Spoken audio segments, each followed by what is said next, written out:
통해 예수 그리스도를 인하여서 우리가 승리자가 되었고 그런 권능을 받았다라고 이야기했죠. 그래서 세상에서 하나님 나라를 소망하면서 싸워내야 하는 우리가 이제는 워리어다라는 이야기들을 했습니다. 그래서 승리자에서 전사로 바뀌어진 우리의 삶의 정체성을 이야기하면서 한 주간 열심히 그 안에 하나님께 영광을 돌리면서 살아보자라는 이야기들을 했죠. 여러분, 한 주간 전사로서 잘 싸워보셨습니까? 왜 웃어요?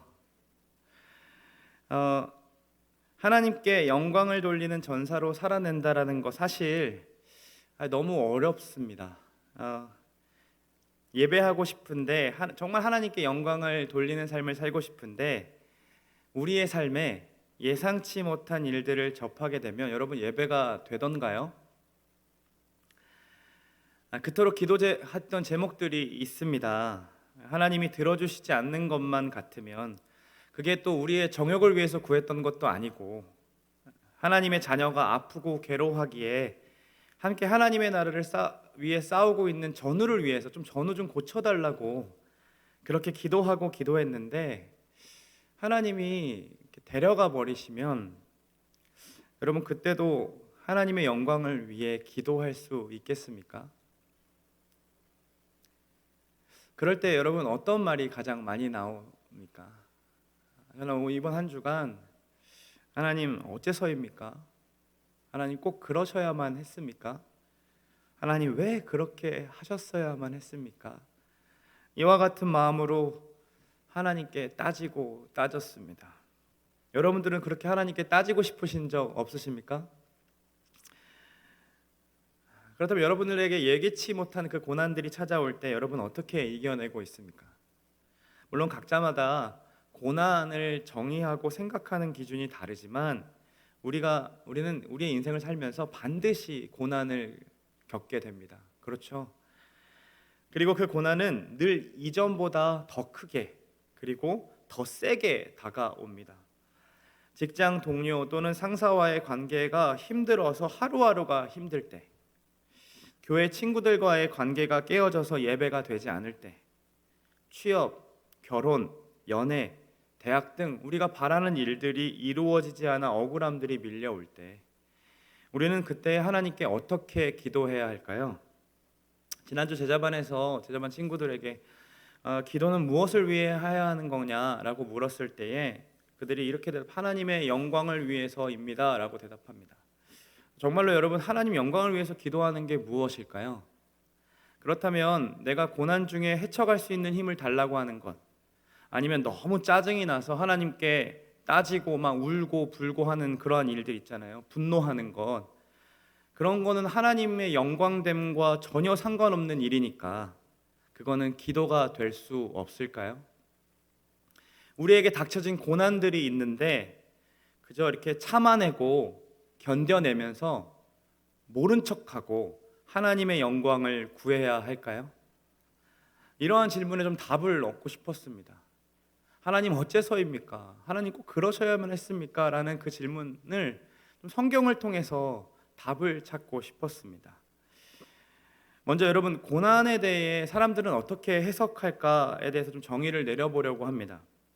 어떤 사람들은 고난과 역경을 회개를 위한 경고등이라고 이야기합니다. 해석하는 거죠. 그러므로 이 고난을 극복하기 위해서는 윤리적인 삶을 살아내야 한다라는 겁니다. 전생에서 나쁜 일을 했기 때문에 지금 고난이 온 것이라고 말을 하면서 지금 이 생에서 윤리적으로 바른 삶을 살아가면 다음 생에서는 더 행복한 삶을 누릴 수 있다라고 이야기합니다. 또한 이 고난을 바라는 욕망이 이루어지지 않기 때문에 고난받는 거다라고 얘기합니다. 너가 바라는 것들이 너무 많아서 고난이 많은 거다. 이게 바로 불교의 마인드인데요. 덧없는 물질과 허상들에 계속 마음을 쏟아내기 때문에 이것을 자꾸 몰아내야만이 고난에서 벗어날 수 있다라고 말하죠. 그래서 무소유가 그들의 지향점입니다. 그리고 또 다른 관점이 있어요. 고난을 바라보는 관점이 숙명론적 관점이에요. 이게 숙명이라는 거죠. 신들이 정한 운명이기 때문에 받아들여야만 하고 신의 뜻에 군말 없이 복종하는 자세가 바로 이 땅을 살아가는 의로운 자들의 모습이라고 정의하는 겁니다. 근데 우리도 알다시피 그래서 이제 무슬림들이 무슬림들에게 가가지고 죽으면 천국 갈 수 있느냐라고 물으면 그들은 갈 수 있습니다. 우리는 확신합니다. 이렇게 얘기하는 게 아니라 그게 알라의 뜻이라면 이렇게 얘기합니다. 그게 알라 자신들이 믿는 신의 뜻이면 우리는 갈 수 있다라고 얘기해요. 근데 이게 사실 우리도 알잖아요. 불안하잖아요. 불안하기 때문에 그 믿음을 더 확고하게 하기 위해 뭘 합니까? 더 보여지는 열심을 해야 하는 거죠. 그래서 그들의 목숨을 바쳐서 테러를 이행하는 것, 그게 순교라고 생각하면서 그 열심을 내 가지고 그 숙명을 좀 극복해 보고자 하는 겁니다. 또한 막스 베버와 같은 이 사회주의 학자는 세상을 이원론적으로 이렇게 바라보는데, 이 미국이 번성한 이유를 생각해보고 찾아보니까 미국 개척 시대에 청교도들이 미국 땅에 들어와서 그들이 굉장히 성실하게 살았고 그리고 금욕적인 삶을 살아서 미국이 이만큼 발전할 수 있었다라고 해석합니다. 그래서 청교도들의 믿음을 받아들인 게 아니라 그들의 금욕적인 삶을 받아들이기 시작하여서 이 나라를 바꿔갈 수 있다라고 말하는 거죠. 그래서 고난이 가득한 이 세상은 어둠으로 오염됐기 때문에 끊임없이 그 걷어내는 빛의 정화작용이 있어야 한다. 즉 금욕적인 삶을 통해서 우리는 진보할 수 있다라고 주장하는 자들이 있다라는 겁니다. 다 다른 주장을 하는 것 같지만 동일한 주장은 하나입니다. 고난은 인간에게 분명히 찾아온다라는 거죠. 그러기에 고난은 영적이든 그리고 해탈이든 으뜸가는 삶의 목적을 향해 계속해서 전진하게 만든다라는 겁니다. 쉽게 말해서 고난이 사람을 성장시킨다라는 말입니다. 그렇게 성장하지만 결국 그 성장과 성취는 누구에게 달려있다고 얘기할까요? 당연히 인간 자신에게 달려있다라고 얘기하는 거죠. 인간 너 하기 나름대로 고난을 극복할 수도 있고 그냥 못할 수도 있다라고 얘기합니다. 그런데 이와 반대로 세속적인 관점을 가진 사람들은요, 고난은 없어야 되는 존재라고 생각합니다. 그러니까 삶의 의미를 절대 줄 수가 없다. 고난은 우리를 성장하지 못하게 한다. 오히려 방해한다. 그래서 고통을 관리하고 줄이기 위해 애를 씁니다. 그래서 전문가들은 이렇게 얘기하죠. 참을성 있게 역경을 견디는 방법, 뭐 이런 것들 책을 써서 그것에 대해서 막 가르쳐 주지 않습니다. 참을성 있게 견디십시오 이렇게 얘기하지 않아요. 어떻게 얘기합니까? 전문가들이 스트레스나 긴장 또는 트라우마를 잘 관리하라고 얘기합니다. 그리고 되돌리고 극복할 수 있다라고 말하면서 최대한 부정적인 생각을 피하게 하거나 휴식을 하거나 운동하거나 그래도 안 되면 의학적인 도움을 받아서 약을 복용하도록 만드는 것이죠. 오로지 고통스러운 감정을 통제하는 데만 초점이 맞춰진 겁니다. 이 세속적인 관점들은. 아니면 그 고통의 원인을 찾아 없애기 위해 막 찾아 애를 씁니다. 어떤 거냐면 고통의 원인을 분석해 보니까 이 부당한 사회 때문인 거라고 생각되는 거예요. 그리고 깨어진 가족의 관계 때문에 나는 지금 이 형편이야 라고 얘기하는 거죠. 불공정한 경제나 사회적 조건이라 여기면서 막 당파에 대해서 저항하기도 하고 외부 환경을 변화시키는 행동들을 추구합니다. 물론 이러한 일들이 모두 잘못되었다라고 이야기하는 게 아닙니다. 왜냐하면 성경은 억눌린 이들에게 정의를 실현하는 문제에 관해 수없이 이야기하고 있기 때문입니다. 그런데 지난날의 문화들, 특히 우리 청년들, 여러분들이 살아가는 이 시대 속에서의 흐름들이 어떻게 흘러가고 있냐면 이 내면을 성찰하고 고통을 극복해 가는 방법을 안내하기보다 그냥 눈앞에 닥친 고통에서 잠시간 벗어나게 하기 위한 방법들로만 제시되고 있다라는 거예요. 짧은 마약과 같은 선물들을 우리에게 막 제시하고 있는 것이죠. 또한 극복하기보다 외부 요인들을 바꾸어서 다시는 일어나지 않도록 우리에게 안내하고 있다라는 거예요. 그래서 어떻게 합니까? 그렇게 짜증나? 그럼 교회를 옮겨. 그렇게 짜증나? 그럼 직장을 그만둬 라고 얘기하는 거죠. 자, 그러면 우리 그리스도인들은 이 고난을 어떻게 바라봐야 할까요? 일단 우리는 고난을 부정하지 않습니다. 이해되지 않지만 숙명론자들처럼 하나님의 뜻이라 여기면서 애써 이해하려고 합니다. 그리고 혹 내가 회개하지 않는 것으로 인해 고난을 겪고 있는 건 아닌가 자아를 성찰하기도 하고요. 이게 내 정욕에 쓰려고 늘 간구하기 때문에 나한테 이러한 시련을 주시는 것 아닌가라는 생각을 하기도 합니다. 우리도 모르게 이교도들과 동일하게 고난을 바라보다 보니까 우리는 때때로 고난이 찾아오면 무슬림들처럼 어떻게 행동합니까? 열심을 보여야 되니까 새벽기도, 나 이번에 금식할 거야 라고 얘기하면서 나의 열심들을 드러내며 이 고난들을 극복하고자 한다라는 겁니다. 그리고 또 어리석게도 고난받는 사람을 향하여서 잘못 해석해서 욥의 친구들처럼 다가가서 뭐라고 얘기해요? 네가 회개하지 않기 때문에 지금 이 모양 이 꼴이라고 얘기한다라는 거죠. 그렇게 비수를 꽂아내기도 합니다. 그러다 보니 우리 신앙에서 꼭 있어야 했는데 사라져버린 것이 있다라는 거예요. 그게 무엇입니까? 바로 하나님께 탄식하는 것을 잃어버렸다는 거죠. 하나님께 울며 불며 매달리는 것을 잃어버렸다라는 겁니다. 그저 고난과 시련을 꾹 참고 견디는 것이 좋은 신앙의 모습이라고 생각하는 겁니다. 그러다 보니까 하나님께 따지고 싶은 생각들이 있잖아요. 왜 안 되냐고, 꼭 이렇게 하셨어야만 하냐고 불만을 막 토로하고 싶은데, 그러면 내가 믿음이 너무 없는 사람 같고 이게 꼭 하나님을 향하여 죄 짓는 것 같으니까 이게 안 되는 거예요. 그냥 내려놓는 거죠. 한 친구가 그런 이야기를 했습니다. 예수님 믿기 시작할 때는 기도가 대화처럼 나와서 쉬웠는데요, 몇 년 교회 생활을 하고 신앙생활을 하다 보니까 하나님이 누구신지 알아가 보니 하나님께 기도하는 것이 더 어려워졌다라는 겁니다. 여러분은 어떻습니까? 이해되지 않는 상황, 하나님께 여러분 따지며 기도할 수 있습니까? 놀라운 사실은 우리가 보고 있는 이 성경, 하나님의 말씀은, 그리고 그 속에서 알 수 있는 하나님은 이 고난이 찾아올 때 너 금욕적으로 인내해라 라고 얘기하는 것보다 괴로움에 울부짖으라고 얘기하고 있다라는 겁니다. 오히려 우리의 괴로움에 울부짖는 것을 권장하고 얘기하며, 다시 말해서 하나님을 신뢰한다고 하면서 절대로 울부짖지도 않고 노하지도 않고 절망감을 느끼지 말아야 한다라고 얘기하는 것은 옳지 않다라는 거죠. 성경에서 말하는 것은. 참 감사한 것은 우리가 보고 있는 이 시편 곳곳에서도 이러한 울부짖음이 수두룩하다라는 거예요. 시편이 몇 편까지 되어 있을까요? 총 150편까지 되어 있습니다. 그 중에서 62편이 탄원시입니다. 그러니까 굉장히 많은 부분이 하나님께 토로하고 있는 시라는 거예요. 그 중에서 4분의 1은 공동체를 위해서 토로하는 시이며 4분의 3은 자신 개인적인 삶 때문에 하나님께 억울해서 막 토로하고 있는 시입니다. 이게 무엇을 의미할까요? 그리스도인들은 개인적인 삶과 그 공동체의 삶 속에서 자신의 마음을 정직하게 하나님께 토로할 줄 알아야 한다라는 겁니다. 우리는 너무 빠르게 결론을 맺죠. 막 고난이 찾아와서 하나님께 막 억울한 마음에도 기도하려고 시작하면 갑자기 늘 읽지도 않았는데 그런 구절들이 생각나요. 환난 중에 기뻐하라. 그러니까 이 환난 때문에 막 억울함을 토로하려다가 기뻐하라 하셨으니까 잠깐 내려놓고, 기도는 하나님 영광을 위한 거니까, 그리고 관심도 없는 하나님의 영광을 구하는 거죠. 하나님께 따지고 싶고 억울함을 토로하고 싶은데 이게 내 욕심 같아서, 그리고 하나님이 싫어하실 것 같아서 그냥 그 제목들은 다 밀어놓고 하나님 영광, 하나님 나라 얘기한다라는 거죠.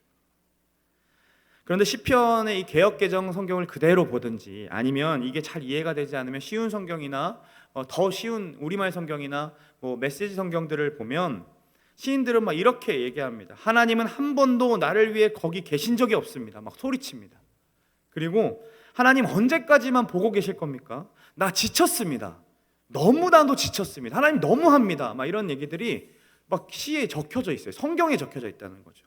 이런 원망 섞인 말투, 억울함을 드러내는 말들로 가득 찬 것을 이 성경에 그대로 실려 있다라는 거예요. 여러분, 성경이 무엇입니까? 성령의 영감을 통해서 쓰여진 성경이잖아요. 정경이잖아요. 그럼 여러분들이 주님이라면 성령께서 감동을 주셔가지고 얘가 기도하고 성경을 쓰는데 이런 불만인 것이 62편이나 된다 그러면 여러분은 어떻게 할까요? 아유, 징글징글한 다윗, 저 믿음 없는 놈의 원망을 남겼다가 똑같은 놈들 나와서 또 원망하고 또 원망할 텐데 이거 다 지워버려야 돼, 이거 다 빼버려야 돼, 이런 생각들 안 들겠어요? 이거 듣기 싫어하니까. 그런데도 하나님께서 이 징징거리고 이 울부짖음을 그대로 남겨두셨다라는 것 자체는 하나님께서 우리의 형편을 이해하고 계신다라는 증거라는 거죠. 우리가 얼마나 연약한 존재인지 아시는 거예요. 그래서 오래 참아주시고 우리를 너그럽게 대해주신다라는 겁니다. 그러므로 우리는 고난 중에 어떻게 해야 될까요? 하나님께 나아가서 막 토로해야 하는 거예요. 억울함과 이해되지 않음과 불평과 불만들이 있으면 괜히 사람 붙잡고 얘기하는 게 아니라 먼저 하나님 앞에 나가서 따져야 한다라는 겁니다. 지치고 힘든 마음까지도 하나님께서 가져가야 한다라고 이야기하는 거죠. 왜 이게 기도가 될까요? 하나님 이렇게 약속하셨거든요. 같이 한번 읽어볼까요? 말씀 보겠습니다. 함께 했습니다. 여호와는 마음이 상한 자를 가까이 하시고 충심으로 통회하는 자를 구원하시도다. 하나님께서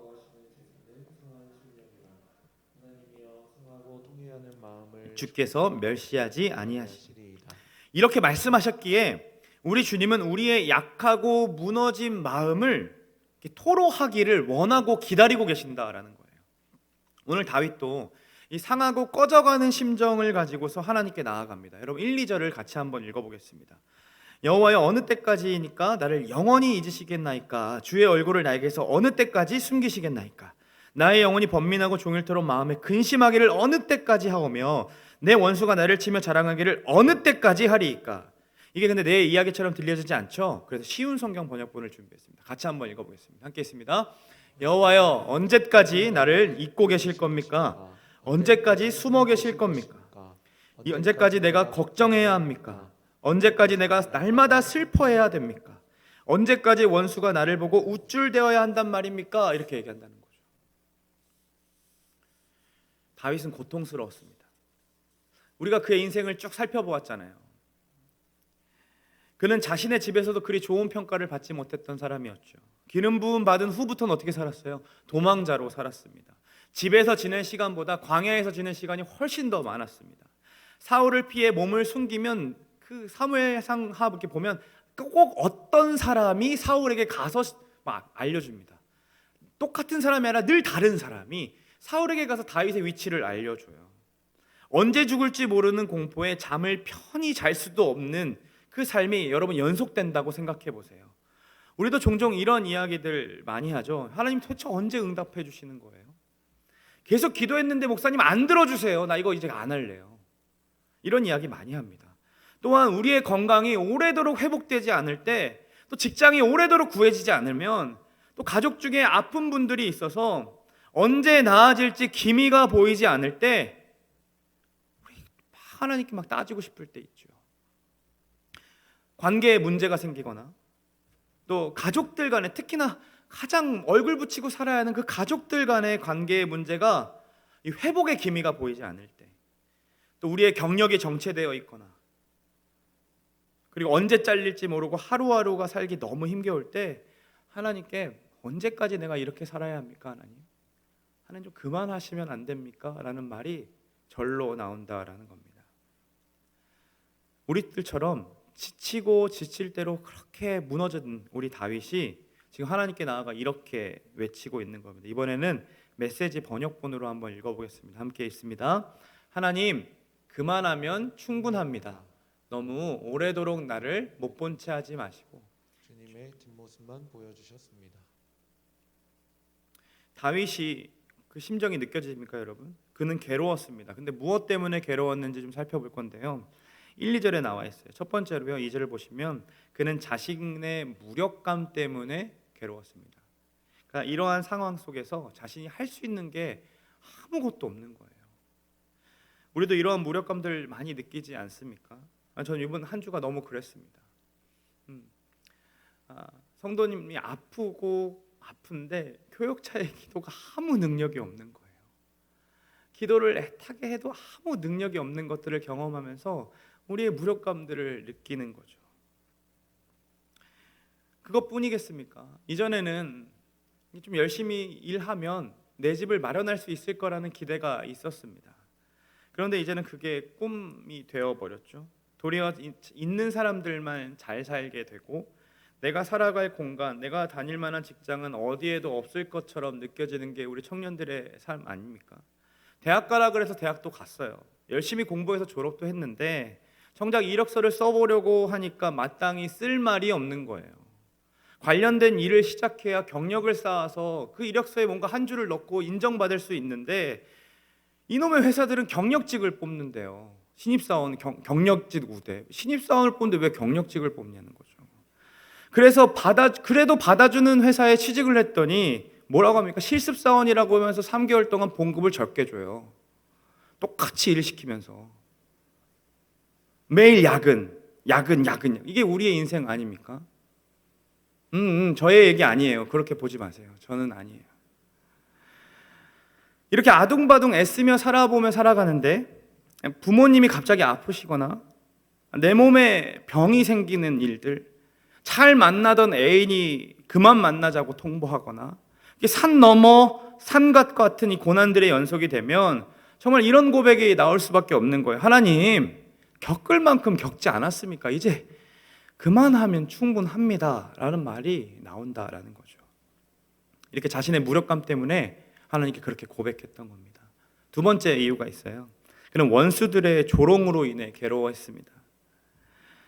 다윗의 삶 가운데 수많은 원수들이 있었죠. 사울뿐만 아니라 이방 민족들이 다윗의 넘어짐을 보며 조롱하며 비웃어댔습니다. 블레셋 아기스 왕 앞에서 그가 막 침 질질 흘리면서 미친 척하지 않았습니까? 그때 다윗을 보면서 그들이 뭐라고 해요? 어떤 미친놈을 데려와가지고 골리앗, 저 사람이 골리앗 이긴 사람이라고? 아니, 말도 안 되라는 그런 조롱들을 받지 않았습니까? 또한 비굴하게 좀 먹을 것이 없어서 우리 같이 600명의 사람들과 먹을 거를 좀 구해보려고 했는데 그 나발이라는 사람이 뭐라고 합니까? 다윗 그 사울의 종이었는데 그 주인 버리고 간 종을 내가 왜 먹여? 꺼지라 그래. 이렇게 얘기한 거 아닙니까? 그래서 다윗이 막 화가 나서 그를 죽이려고 하잖아요. 그렇게 조롱받는 것 그가 겪어왔습니다. 근데 우리도 그렇게 조롱받을 때가 있죠. 생각해보면 가까운 가족들이 우리가 신앙생활을 하는 것을 보고 조롱합니다. 우리가 넘어짐을 보면서 아유 교회 간다더니 그 기도한다더니 결국 꼴 봐라. 결국 너 그러니까 시험 떨어지는 거 아니냐. 교회 가고 공부 안 하고 교회 가니까. 조금이라도 직장에서 그리스도인으로 애를 쓰면서 살아보려고 하면 꼭 교회 다니는 직장 상사가 나도 교회 다녀봐서 안다고 얘기하면서 유별나게 좀 굴지 말라고, 다 한다고 하면서 그렇게 한다고, 다 그렇게 독선적으로 행동하지 말라고 얘기합니다. 이게 잘 참다가 우리도 짜증날 때가 있잖아요. 가뜩이나 힘든데 거기다가 또 직장상사 괴롭히면, 그래서 막 짜증을 내가지고 막 역정을 내면 교회 다니는 사람들은 역시 말만 잘한다고, 너 교회에서도 그렇게 행동하냐? 라는 말 여러분 들어보신 적 없죠? 저는 공익근무하다가 그런 얘기를 들어봤어요. 너무 짜증나게 괴롭히니까. 그럴 때 조롱하는 것 때문에 열받는데 거기에 똑같이 역정낸 내 자신의 무력감이 너무 짜증이 나는 거예요. 원수들의 조롱과 이 자신의 무력감이 합쳐지면 이게 너무 패배감이 물려오니까 진짜 하나님, 제가 하나님 이렇게 살아야 됩니까? 라는 말이 나오는 거죠. 그리고 무엇보다 다윗이 괴로웠던 것이 있습니다. 세 번째 이유가 주된 괴로움이었는데요. 1절 보시면 하나님께서 자신에게 나타나지 않는 것처럼 그저 얼굴을 숨긴 것처럼 느껴지는 괴로움이었습니다. 잊으시렵니까? 숨기시겠습니까? 라는 말은요, 민수기 6장에 있는 그 축복을 근거로 와서 쓰여진 말인데요. 민수기 6장 25절에 이렇게 나와 있어요. 같이 한번 읽어보겠습니다. 여호와는 그의 얼굴을 내게 비추사 은혜 베푸시기를 원하며 여호와는 그 얼굴을 내게로 향하여 드사 평강 주시기를 원하노라. 성경에서 분명히 하나님의 얼굴을 비추셔서 은혜를 주시고 평강 주시겠다고 하나님께서 시내산을 모으시고 제사장들에게 축복하시면서 약속하셨거든요.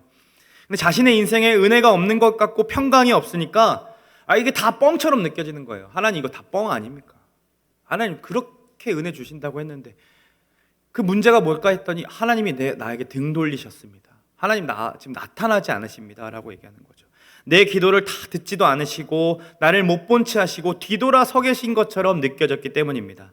다윗은 이것이 너무나도 괴로웠습니다. 그래서 애원하며 이렇게 고백합니다. 여호와 내 하나님이여 나를 생각하사 응답하시고 나의 눈을 밝히소. 두렵건대 내가 사망의 잠을 잘까오며 내가 나의 원수가 이르기를 내가 그를 이겼다 할까오며 내가 흔들릴 때에 나의 대적들이 기뻐할까 하나이다. 이 3, 4절을 보면 내가라는 주어를 자주 사용하고 있죠. 그만큼 자신의 형편을 놓고 계속해서 얘기하고 있는 거예요. 이게 무슨 말이에요? 기도가 굉장히 지극히 개인적이라는 말인 거죠. 하나님의 영광을 위해서 나 회복시켜 주세요가 아니라 이게 기도가 안 되는 거예요. 힘드니까, 자기가 너무 아프니까. 그래서 하나님 나 좀 바라봐 주세요라고 얘기하는 거죠. 거죠. 나 좀 생각해 주세요라고 얘기하는 겁니다. 죽을 것 같아요, 하나님. 나를 좀 바라봐 주세요. 저 원수 같은 인간들이 내가 찌질하게 살아가는 것을 보면서 자꾸 자신들이 승리한 것처럼 비웃는 거, 하나님 왜 이렇게 보고만 계세요? 이렇게 얘기하는 겁니다. 너무 싫어요, 하나님. 막 얘기하는 거죠. 이거 너무 개인적인 이유잖아요. 근데 완전 때를 쓰고 있는 거예요. 근데 성경에 기록됐으니까 우리도 어떻게 해야 됩니까? 자신감을 가지고 이렇게 할 수 있다라는 거죠. 여러분, 지금 여러분들의 삶 속에서 여러분들을 힘들게 하는 것이 무엇입니까? 여러분들의 삶에서 하나님이 일하시지 않는 것처럼 느껴지는 것은 무엇입니까? 그러면 우리는 그런 마음이 들 때마다, 그런 의문이 들 때마다 하나님께 나아가 물어야 합니다. 이 자리에 앉아있지만 믿음이 안 믿어지는 분들이 있죠. 하나님께 나아가서 물어야 합니다. 하나님, 언제까지 내가 이 자리에 앉아만 있어야 됩니까? 믿음을 주세요라고 기도해야 되는 거죠. 이 자리에 어렵게 버티고 견디고 앉아있는 친구들 있죠. 하나님께 그 사정을 토로해야 한다라는 거예요. 울며 매달려야 한다고. 하나님 제발 나 좀 바라봐 주세요라고 기도할 줄 알아야 된다는 거죠. 진짜 이렇게 기도해도 될까요, 여러분? 아주 개인적인 일로 때를 쓰면서 구해도 될까요? 네, 성경에서 하나님을 이렇게 소개하고 있기 때문에 그렇게 해도 됩니다. 같이 한번 읽어볼까요? 상한 갈대를 꺾지 아니하고 꺼져가는 등불을 끄지 아니하고. 그분은 여러분들의 상한 상태, 이 상하다라는 말은 완전히 죽을 것 같은 고통에 처한 상태거든요. 그 상태임에도 그리고 그것을 꺾지 않으신대요. 좀 참아내지 못하고 막 징징거리고 있다고, 너 그거 좀 참지, 믿음이 그렇게 없어가지고 징징거려, 이렇게 하지 않으신대요. 그리고 51편 아까 읽었던 말씀에도 이렇게 나와 있어요. 밑에 부분을 읽어보시면요, 하나님께서 바라시는 제사는 깨어진 마음입니다. 하나님이 예배를 원하시는데요, 여러분에게 받고 싶어 하시는 예배는요, 그 깨어진 마음 그대로를 받고 싶어 하신대요. 오 하나님, 상처난 가슴과 죄를 뉘우쳐 주님께 고백하는 이 마음을 주는 경멸하지 않으시는 분입니다 라고 지금 시편 51편의 고백이에요. 이때가 언제예요? 우리 배웠잖아요. 밧세바 범하고 난 뒤에 나단이 찾아오고 나서 고백했던 고백이라고요. 죄 때문에 힘들어해서 그냥 하나님 기도도 안 돼요 하고 한 게 아니라 그 앞에 나아가서 토로하면서 하나님이 내 상한 마음까지도 다 받으시는 분이라는 것들을 경험했던 거죠. 이렇게 성경에서 증언하고 있는 거예요. 우리의 이러한 상한 마음들을 하나님께서 다 받아주신다라는 거죠. 우리 마음 가운데 이런 질문이 들어요. 진짜 그러실까? 이런 의문을 가지고 있을 때 하나님께서 저에게 삶의 한 자락을 통해서, 이렇게 살아온 삶을 통해서 이렇게 경험하게 하셨어요. 얼마 전에 제가 여느 때와 다름없이 우리 5살짜리 딸 아이를 하원시키고 있었습니다. 운전을 하고 데리고 오고 있는데 얘가 피곤했나 봐요. 그래서 이야기를 하다가 자기가 생각하고 말할 건데 아빠가 먼저 자기 생각을 읽고 얘기했다고 막 화를 내는 거예요. 이거는 공감해 준 거잖아요. 자기 생각을 읽어준 거잖아요. 내 생각을 자기가 얘기했다고 막 화를 내면서 말하지 마! 뒷자리에서 운전하고 있는데 그러면서 아빠 싫어! 처음엔 너무 어이가 없어가지고 이거 길을 확 죽여놔야겠다. 이렇게 아빠한테 어디 버르장머리 없이 아빠한테, 아빠는 아빠의 권위를 무시하는 건 하나님의 권위도 무시할 수 있으니까 그렇게 가르치면 안 될 것 같다고 이렇게 혼을 내야겠다는 생각이 드는데 갑자기 오은영 선생님이 성령님께서 떠오르게 해주셔가지고 그 아이의 감정을 읽어줘야 하고, 그래서 어때 했니? 이렇게 오은영 선생님처럼 말을 물어봐야 된다는 그 음성이 들리기 시작해서 어떤 감정 때문에 얘가 이렇게 화를 낼까 생각하다가 수아에게 이렇게 이야기해줬어요. 수아야, 짜증이 날 수 있고 화가 날 수도 있어. 그리고 그럴 때마다 다른 친구들에게 그러지 말고 아빠에게 와서 꼭 짜증내. 엄마랑 할머니한테도 아빠는 비밀로 할게. 그랬더니 얘가 짜증을 내면서 싫어 하면서 이래요. 막. 그러니까 엄마랑 할머니한테는 들키고 싶지 않은 거예요. 자기가 사랑하는 사람이니까. 저는 늘 마지막 순위거든요. 동정하지 마세요. 그만큼 사랑받아 괜찮아요. 아빠에게는, 그래서 제가 이랬어요. 아빠에게는 그래도 돼. 수아야, 아빠에게는 짜증내도 돼. 그리고 싫어해도 돼. 아빠가 다 이해해 줄게. 그렇게 물론 감정이 이렇게 좀 이렇게 많이 풀리진 않았지만 그렇게 말을 하면서 하나님께서 진리를 깨닫게 해주시는 거죠. 한낱 지푸라기 같은 이 인간도 자기 딸의 이 짜증을 그냥 웃음 가면서 이렇게 받아줄 수 있는데, 하물며 우리 하나님은 그 인내하심이 영원하시고 무한하시고 그 오래 참으시고 그 풍성한 사랑 베풀어 주심이 영원하신 분인데 그분이 우리의 짜증을 받아주시지 않을까? 당연히 받아주시겠구나. 그런 하나님을 여러분에게 좀 소개하고 싶었습니다. 우리는 오늘 기도를 통해 발견할 수 있습니다. 이 상하고 앙상하게 남은 갈대 같은 다윗의 기도를 꺾지 아니하시고 당신의 품으로 인도하심으로 그의 기도에 응답하시는 것을 볼 수 있다라는 거예요. 3절을 여러분 가만히 한번 들여다보세요.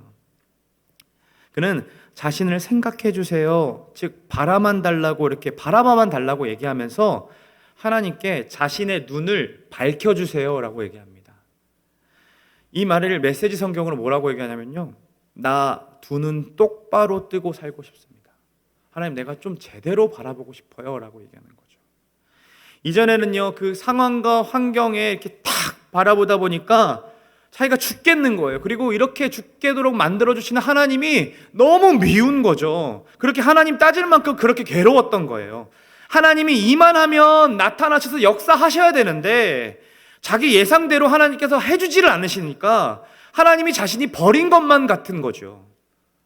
그런데 그렇게 기도하던 중에 그게 팩트가 아님을 성령께서 이렇게 조명해 주시는 겁니다. 그래서 그의 입술을 통해 나를 생각해 주세요 하나님, 하나님 내가 주를 보게 해주세요, 이렇게 간구하기 시작하게 된 겁니다.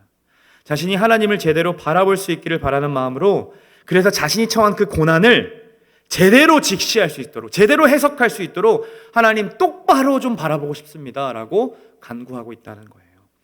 우리가 보는 시편 이 13편에 몇 절까지 되어 있나요? 6절까지밖에 되어 있지 않지만 다윗의 심정으로 감정이입해서 들어가서 읽어보면 이거를 그냥 우리가 지금 읽어냈듯이 한 번에 하지 않았을 거라고 생각이 듭니다. 한 절 한 절 토로하고 울고 불고 매달리면서 한 절 한 절 내뱉지 않았겠어요?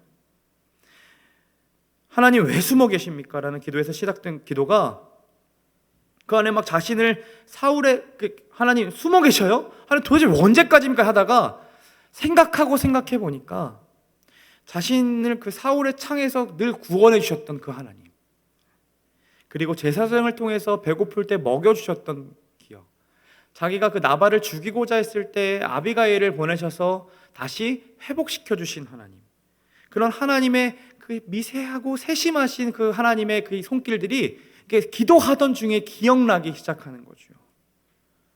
그리고 깨달아지는 겁니다. 하나님 숨어 계시는 것이 아니라 내가 하나님을 바라보지 않고 있었구나. 내가 상황과 환경을 바라보느냐 하나님을 제대로 인식하지 못했구나 라는 사실을 깨닫게 되는 거예요. 그래서 고백하는 거예요. 내가 하나님 눈 똑바로 뜨게 해주세요 라고 고백하는 겁니다. 어째서입니까? 라고 시작했던 기도가 이제는 내가 하나님 바라보고 싶습니다 라는 기도로 바꾸어가고 있다라는 거죠. 그리고 잠잠히 또 하나님을 묵상하기 시작하니 그분이 어떤 분인지를 이제 알기 시작하는 거예요. 하나님 나를 보호하시는 분, 나의 그가 자주 했던 찬양의 고백처럼 반석이신 분, 나의 힘이시고 노래이시고 피할 산성이신 분, 이게 고백하기 시작하다가 그래서 믿음으로 이렇게 선포하는 겁니다. 5절 말씀을 같이 한번 읽어보겠습니다. 함께 했습니다. 5절입니다. 나는 오직 주의 사랑을 의지하였사오니 나의 마음은 주의 구원을 기뻐하리이다. 한글 성경에는 포함되어 있지 않은데 NLT 성경, 영어 성경을 보면 5절 앞에 but이라는 접속사가 들어가 있습니다. 그래서 그것을 살려서 쉬운 성경으로 읽어보면 그러나 나는 신뢰합니다. 당신의 끝없는 사랑을. 나는 하나님 기뻐합니다.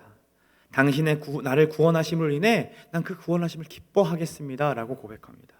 이렇게 원망으로 시작된 기도가 하나님을 바라보는 눈을 달라는 간구로 바뀌었고, 그리고 그 간구가 또다시 어떻게 됩니까? 하나님을 찬양하는, 그 사랑을 의지하고 싶어하는 그 찬양의 고백으로 바뀌었다라는 겁니다.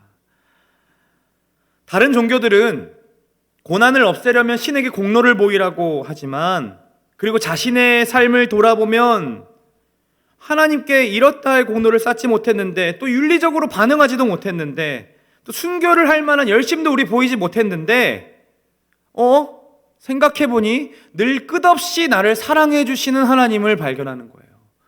인생을 돌아보면 죄뿐인 기억밖에 없는 거예요. 그런데도 불구하고 나를 끝까지 보호해 주시고 나를 끝까지 사랑해 주시는 그 하나님의 사랑을 경험하고 있는 겁니다.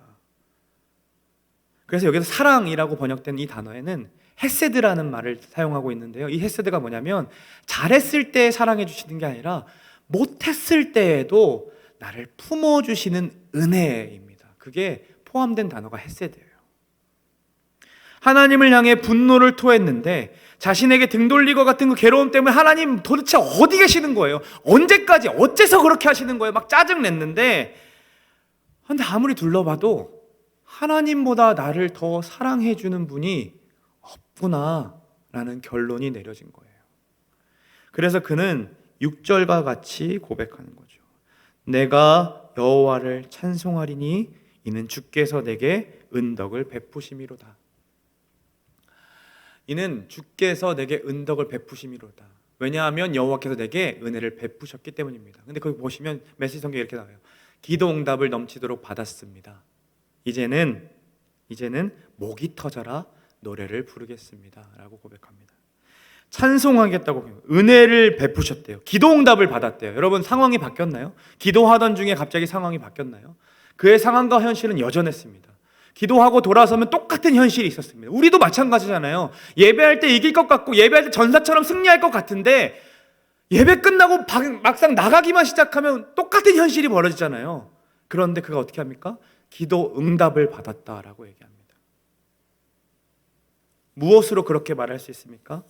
그의 시각이 변했기 때문입니다. 고난을 바라보는 자신의 눈이 변했기 때문인 거예요. 무엇으로 그게 가능하게 됐어요? 주님의 끝없는 사랑을 의지함이 하나님을 신뢰하게 만들었고, 변하지 않는 상황 속에서도 하나님을 찬양하겠습니다라는 고백하게 만들었다는 거죠. 사랑하는 여러분, 성도의 말은 곧 기도라는 이야기가 있습니다. 여러분이 뱉는 모든 말들이 하나님께서 들으시는 기도라는 거죠. 여러분이 자리 잡고 기도하지 않아도, 여러분이 거리를 다니면서 아니면 직장 한 구석에서 방에 홀로 남아서 불만을 토로하고 비난하고 있을 때에도 우리 하나님은 여러분들을 바라보시며 아휴, 저 은혜도 모르는 놈이라고 치부하지 않으십니다. 상한 갈대 같은 여러분을 절대로 꺾지 않으시는 분이기 때문에 다시 끝없는 주님의 사랑으로 여러분들을 안아주신다라는 거예요. 때로는 그 말들이 나오지 않을 때도 있어요. 그냥 한숨만 내뱉을 때도 있어요. 그냥 아버지라는 단어만 나올 때도 있어요. 그럼에도 무엇을 구하고 있는지 우리 아빠는 알아요. 수아가, 제 딸이 말하지 않아도 그 말을 알아채고 먼저 얘기할 수 있는 것처럼 우리 하나님은, 한낱 인간도 그렇게 하는데요. 우리 하나님 여러분들의 한숨 또한도 기도로 받으시고 그리고 다시 사랑의 품으로 끌어안고 싶어 하신다라는 겁니다. 여러분, 이 사실을 믿으셨으면 좋겠습니다. 이게 어떻게 가능합니까? 제가 제 아이의 불평과 싫어하는 외침을 받아줄 수 있는 이유는 그가 제 딸이기 때문에 그렇습니다. 만약 여러분들이 싫어 그러면 저는 아마 나도 싫어라고 할 겁니다. 너만 싫냐 이러면서. 그러나 제 딸이 싫어 그럴 때도 저는 그래도 괜찮아라고 할 수 있는 이유는 저와 제 딸이 피로 맺어진 관계이기 때문입니다. 마찬가지로 우리 하나님께서 여러분들의 불평을 참아주시고 들어주시는 이유는 여러분들과 하나님이 예수 그리스도의 피로 맺어진 언약된 백성이며 하나님의 귀한 딸이요 아들이기 때문입니다. 여러분이 그런 존재라고 성경은 누누하게 얘기하고 있어요. 여러분, 이 사실을 좀 믿으셨으면 좋겠어요.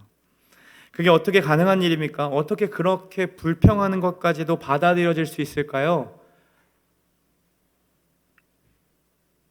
왜 그런지 아십니까, 여러분? 하나뿐이 없는 그 아들이 이 땅에 오셔서 이 잔을 내게서 좀 걷어주세요 하며 눈물 흘리며 기도했던 그 기도에 응답하지 않으셨기 때문에 우리의 불평과 원망을 하나님께서 받아주십니다. 상한 갈대와 같은 독생자 예수 그리스도의 육체를 단번에 꺾어 버리셨기 때문에 상한 갈대와 같은 우리를 꺾지 않으십니다. 우리는 이해되지 않아서 하나님 어째서입니까? 하나님 도대체 왜 그렇게까지 하십니까? 라고 말을 하면 하나님은 그 기도에 응답하시고 하나님 다시 사랑을 베풀어 주시고 다시 하나님을 바라보게 하시고 그 품으로 안아주십니다. 그런데 성경을 잘 보면 내 사랑하는 아들이요 내 기뻐하는 자라 말씀하셨음에도 불구하고 한 번도 그분은 이 땅에 살면서 아니 영원 전부터 하나님 아버지의 뜻을 어긴 적이 없는데도 불구하고 그 아들이 십자가 위에서 죽어가면서까지 하나님 어째서입니까? 나의 하나님 어찌하여 나를 버리셨습니까? 라고 그렇게 구하고 있을 때 그렇게 울부짖었는데 하나님 어떻게 하셨습니까? 하나님 듣지 않으셨습니다. 그 기도에 응답하지 않으셨습니다. 철저하게 침묵하셨습니다. 왜요? 우리의 울부짖음에 응답하고 싶으셨기 때문입니다. 사랑의 주체자였던 성부 하나님께서 영원 전부터 사랑의 유일한 대상이었던 그 성자 예수님을 철저하게 거절하시고 거부하심으로써 우리가 그 사랑의 대상이 되었다라는 거예요. 여러분, 이해되지 않는 어려움으로 인해 하나님이 우리의 삶에서 얼굴을 가리우신 것 같처럼 느껴지는 때가 있습니까? 다윗뿐만 아니라 수많은 시편의 기자들이 그렇게 토로하고 탄식했듯이 우리의 인생은 기쁨도 있지만 사실 생각해보면 탄식하는 소리들이 훨씬 더 우리의 삶을 많이 지배합니다. 그러나 여러분, 그때마다 기억하십시오. 우리 주님께서 받아들여지지 않았기 때문에 우리는 우리의 기도를 하나님께서 받으시겠다 약속하셨습니다. 영원히 우리를 떠나지 않으시겠다라고 약속하셨습니다. 그저 우리는 단지 버림받은 것 같은 느낌만 가지고 있을 뿐입니다. 그런데 분명한 사실은요, 여러분, 그리스도께서는 정말로 버림받으셨다는 거예요.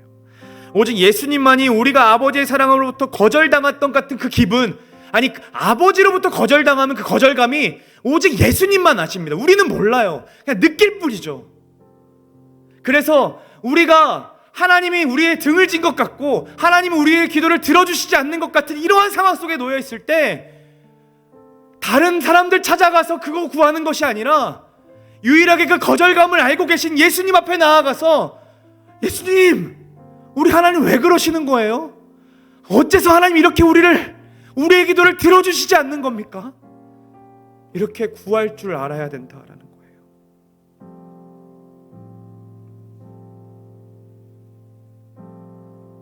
여러분, 우리 한 주간 또 살아가면요, 탄식할 것 투성입니다. 우리 엄마 아빠가 건강하지 못해요. 우리 가족이 건강하지 못해요. 우리 친구들이 건강하지 못한 것을 놓고 아파해요. 직장에 가면 직장대로, 학교에서는 학교대로, 미래는 계속해서 어두워 보이고, 심지어 신앙을 가진 우리들은 계속해서 낙심하고 낙심해져요. 여러분, 믿음으로 여러분 스스로 고백하기를 원합니다.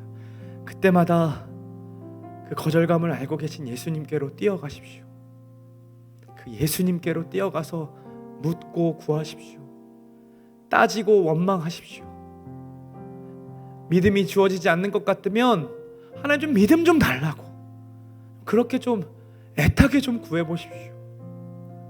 그냥 안 믿어진다고 모른 척하면서 공동체가 나한테 관심 없어 한다라고 얘기하면서 공동체 탓하고 그런 거 그만하고 하나님 앞에 그것들을 묻고 구하면서 그 사랑 안에 충분하게 경험해가는 우리 모두가 되었으면 좋겠습니다. 이렇게 고백합시다. 만일